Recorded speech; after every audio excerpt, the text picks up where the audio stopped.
Selamat pagi, selamat siang, selamat malam bagi semua orang yang menonton video ini. Terkhususnya untuk Bapak Hananto Kusumo sebagai dosen pengajar kami di mata kuliah Agama Kristen O. Perkenalkan, nama saya Stephen Graciano Immanuel Cahyono dengan NIM 68 2022 007 sebagai ketua kelompok dari kelompok agama Katolik. Saat ini kami akan mempresentasikan hasil kerja kami yang berjudul Sejarah, Tradisi, Tata Ibadah, dan Ajaran Agama Katolik. Sebelum itu, saya akan memperkenalkan anggota dari kelompok kami.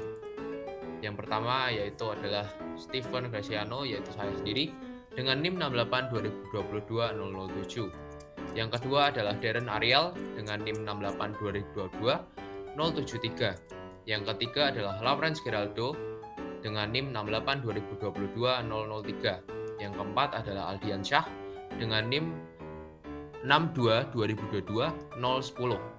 Yang kelima adalah Rafa Shanatania dengan NIM 68 2022 056. Yang keenam adalah Yeremia Andika Dwi Baskoro dengan NIM 68 2022 092. Yang ketujuh adalah Ahmadiyah Talita Budiman dengan NIM 68 2022 002. Yang ke-8 adalah Rifda Yuma Putri dengan NIM 68 2022 106. Yang ke-9 adalah Aina Yasalwa Azahra dengan NIM 68 2022 110. Yang ke-10 adalah Petra Septiana Putri dengan 68 2022 093. Yang ke-11 adalah Aksa Berliana Putri dengan NIM 68 2022 049. Dan yang terakhir ada Joanna Jenny Marisa dengan NIM 68 2022 072. Masuk kepada materi yang pertama, yaitu Sejarah Agama Katolik. Agama Katolik bermula pada zaman Yesus Kristus dan para rasulnya. Yesus Kristus adalah pendiri agama Katolik dan dipercaya sebagai putra Allah yang menyelamatkan umat manusia melalui kematian dan kebangkitannya. Setelah Yesus wafat, para rasul meneruskan ajaran-ajarannya dan mendirikan gereja. Santo Petrus dianggap sebagai pemimpin pertama gereja dan Paus sebagai pewaris tatanya. Agama Katolik berkembang pesat, terutama setelah Kaisar Konstantinus mengakui Kristen sebagai agama resmi Kekaisaran Romawi pada abad ke-4. Masuk ke materi yang kedua, yaitu tradisi agama Katolik. Tradisi merupakan bagian penting dari agama Katolik. Tradisi meliputi perayaan liturgis seperti Advent, Natal, Paskah, dan yang lainnya. Umat Katolik juga menghormati dan merayakan kehidupan santo dan santa sebagai teladan spiritual. Devosi-devosi seperti doa rosario dan novena juga menjadi bagian dari tradisi Katolik. Selain itu, penghormatan kepada Bunda Maria dan orang-orang kudus juga merupakan tradisi yang khas dalam agama Katolik. Masuk ke materi yang ketiga, yaitu tradisi liturgis. Ada misa, doa, dan devosi, puasa, dan abstinensi. Misa adalah perayaan liturgis utama dalam agama Katolik. Selama misa, umat Katolik berkumpul untuk menyembah Allah dan menerima Ekaristi. Misa terdiri dari berbagai elemen, termasuk pembacaan kitab suci, khotbah, doa-doa liturgis, persembahan roti dan anggur, dan penerimaan tubuh dan darah Kristus. Doa dan devosi. Doa merupakan bagian penting dalam kehidupan umat Katolik. Doa-doanya mencakup doa-doa liturgis seperti doa Bapa kami, dan doa Salam Maria, serta doa-doa devosi seperti doa Rosario dan doa Santo Mikael. Umat Katolik juga memiliki devosi khusus kepada Bunda Maria dan orang-orang kudus. Mereka mempersembahkan doa dan penghormatan kepada mereka. Puasa dan abstinensi adalah tradisi penting dalam agama Katolik. Umat Katolik diwajibkan untuk berpuasa pada hari-hari tertentu dalam tahun liturgis, seperti pada hari Rabu Abu dan Jumat Agung. Selain itu, ada juga hari-hari di mana umat diwajibkan untuk menghindari makan daging, seperti pada hari Jumat sepanjang tahun. Selanjutnya ada sakramen dan hari raya, yaitu sakramen-sakramen dalam agama Katolik seperti pembaptisan, konfirmasi, pernikahan, dan sakramen pengurapan orang sakit. Sakramen ini dirayakan dalam upacara khusus dengan ritus-ritus tertentu. Selain itu, umat Katolik juga merayakan hari raya kenaikan Yesus ke surga, hari raya tubuh dan darah Kristus atau Corpus Domini, dan perayaan para santo dan santanggur dan penerimaan tubuh dan darah Kristus. Yang kedua ada perayaan Marian, penghormatan kepada Bunda Maria, memiliki tempat khusus dalam tradisi Katolik, dan pada bulan Mei biasanya dianggap sebagai bulan Maria, di mana umat Katolik mengadakan prosesi, memanjatkan doa-doa khusus, dan menghias patung-patung Maria dengan bunga. Yang ketiga ada karya sosial dan pelayanan. Umat Katolik juga memiliki tradisi pelayanan sosial dan karya kasih terhadap sesama. Ini termasuk kunjungan ke rumah sakit, panti jompo, panti asuhan, serta partisipasi dalam upaya pengentasan kemiskinan dan keadilan sosial. Untuk yang selanjutnya ada tata ibadah dalam agama Katolik. Tata ibadah dalam agama Katolik ditandai dengan misa sebagai inti ibadah. Misa adalah perayaan Ekaristi yang melibatkan liturgi sabda atau pembaca Alkitab suci dan liturgi Ekaristi atau persembahan roti dan anggur yang menjadi tubuh dan darah Kristus. Selain itu, terdapat juga sakramen-sakramen dalam agama Katolik seperti pembaptisan, Ekaristi, karisma, dan lain-lain. Sakramen-sakramen ini dipandang sebagai tanda nyata kasih karunia Allah bagi umat. Selanjutnya, sakramen dalam agama Katolik. Agama Katolik mengakui 7 sakramen sebagai tanda-tanda yang nyata dan efektif dari rahmat Allah yang hadir dalam kehidupan umat. Untuk yang pertama, sakramen pembaptisan, yaitu pintu masuk ke dalam kehidupan Kristen. Melalui pembaptisan, seseorang dibersihkan dari dosa asal dan dilahirkan kembali dalam kehidupan anak-anak Allah. Air suci dicurahkan dan nama Allah, Bapa, Anak, dan Roh Kudus disebutkan untuk mempersembahkan seseorang kepada Allah.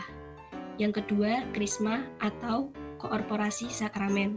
Krisma adalah sakramen yang mencakup konfirmasi, krisma suci, dan sakramen orde.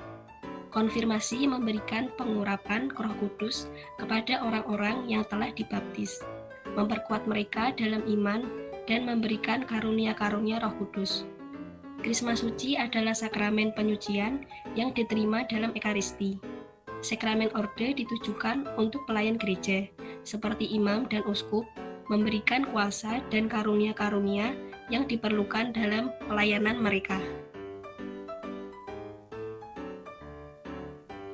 Yang ketiga, Ekaristi.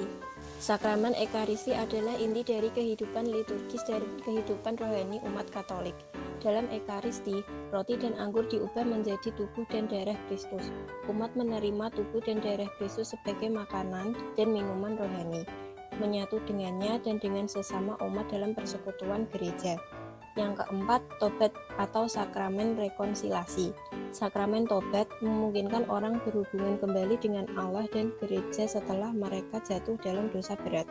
Melalui tobat, orang mengakui dosa-dosanya kepada imam, bertobat dengan sungguh-sungguh dan menerima pengampunan dan rekonsiliasi dengan Allah dan umat Katolik. Yang kelima, sakramen perkawinan. Sakramen perkawinan mengikat sepasang suami istri dalam ikatan sakramental yang indissoluble. Dalam sakramen perkawinan, pasangan saling memberi diri satu sama lain, berjanji untuk setia dan membentuk persekutuan hidup yang kudus dan saling mendukung. Yang keenam adalah sakramen sakit atau sakramen pengurapan orang sakit. Sakramen sakit diberikan kepada orang yang sakit atau berada dalam bahaya kematian. Melalui sakramen ini, umat menerima penghiburan, pengampunan dosa dan kesembuhan rohani dan fisik serta kekuatan untuk menghadapi penderitaan dan kematian dengan iman. Yang ketujuh ada sakramen orang mati. Sakramen orang mati juga dikenal sebagai sakramen penguburan. Diberikan kepada umat yang telah meninggal dunia. Gereja berdoa untuk mereka yang meninggal, meminta rahmat Allah dan kebangkitan hidup kekal. Sakramen-sakramen ini dianggap sebagai tanda-tanda konkret dari rahmat Allah yang bekerja dalam kehidupan umat Katolik. Mereka memberikan kekuatan rohani, pengampunan dosa, kesatuan dengan Kristus, dan pertumbuhan dalam iman kepada umat yang menerimanya, dengan hati yang terbuka dan disertai persiapan yang tepat.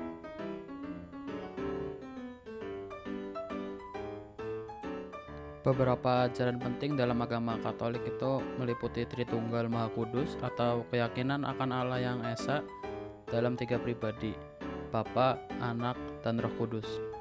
Inkarnasi, yaitu keyakinan bahwa Allah menjadi manusia dalam diri Yesus Kristus. Dan keselamatan, keyakinan bahwa kematian dan kebangkitan Kristus memberikan keselamatan bagi umat manusia. Selain itu, ajaran moral dan etika dalam agama Katolik mengajarkan nilai-nilai keadilan, kasih, dan pengampunan.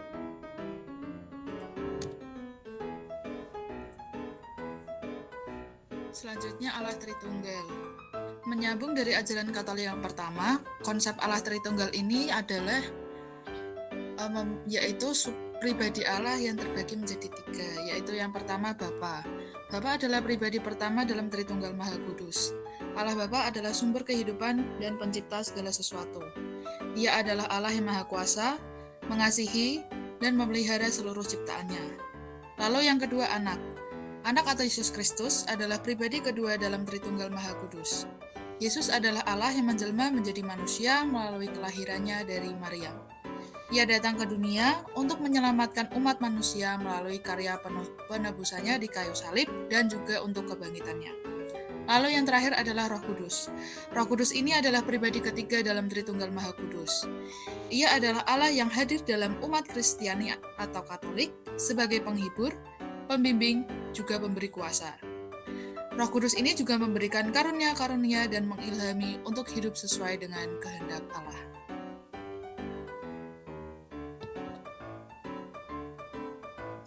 Selanjutnya, konsep inkarnasi. Dalam ajaran Katolik, inkarnasi adalah keyakinan bahwa Allah Anak atau Yesus Kristus menjadi manusia untuk menyelamatkan umat manusia. Inkarnasi diterima sebagai misteri besar iman. Yesus Kristus dipandang sebagai pribadi tunggal dengan 2 kodrat, yaitu kodrat ilahi dan kodrat manusiawi. Dalam inkarnasi, Allah Anak mengambil rupa manusia melalui kelahiran oleh perawan Maria melalui kuasa Roh Kudus. Dalam diri Yesus, kodrat manusia dan kodrat ilahi bersatu tanpa tercampur atau berubah.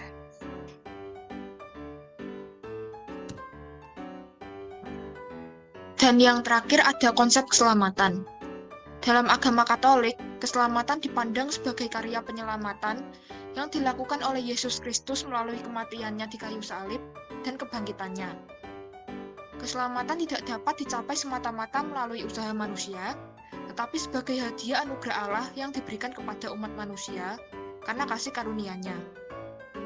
Dalam ajaran Katolik, keselamatan juga melibatkan kerjasama manusia melalui iman, tobatan, sakramen, dan hidup yang sesuai dengan ajaran Kristus.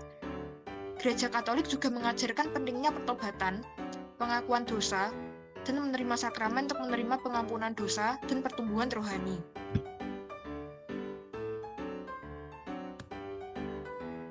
Ya, berikut adalah presentasi yang telah kami buat. Terima kasih untuk para audiens dan para penonton yang sudah menonton video ini. Tuhan Yesus memberkati. Dadah.